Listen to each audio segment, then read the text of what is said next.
Has anybody ever told you that the Bible says that marriage is supposed to be between one man and one woman? Well, no, we need to stop confusing the culture of the Bible with the message of the Bible. Also, that's not how it went then either.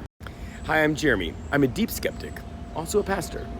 Okay, so marriage is something that's defined by a culture, and if you go in the Bible and you look for marriage, you're going to find something very different than one man and one woman and 2.5 children.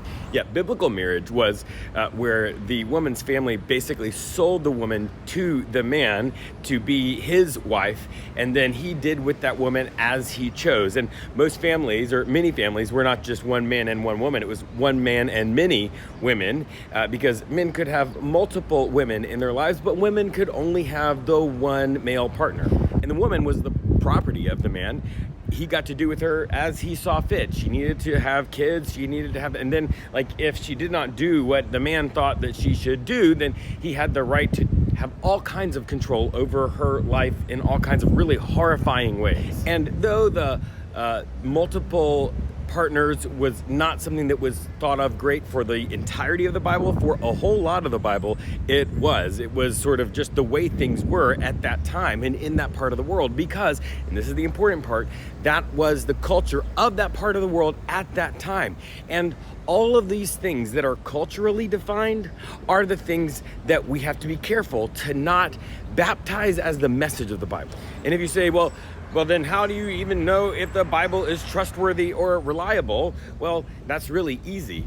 We don't treat it like an instruction book, because it's not that. It's an ancient spiritual text that's supposed to sort of reveal to us, uncover the nature of the divine in our lives and in this world. I'm also not saying that you need to just ignore those parts of the Bible, because I think that all of those parts, even the ones that deal with marriage and faithfulness and all of that kind of stuff, can help us understand what we need to do and understand how we can connect with God in this life.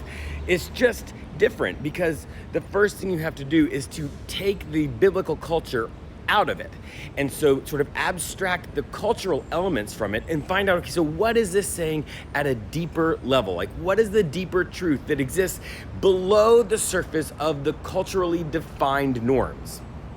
And then when you find that out, you apply that bigger, deeper truth to your culture right now, wherever that is. You might be in the United States, in the Northeast, or in the Southwest, or in Europe, or in Asia, or somewhere on the world. And your culture is not something that is necessarily good or bad, it just is.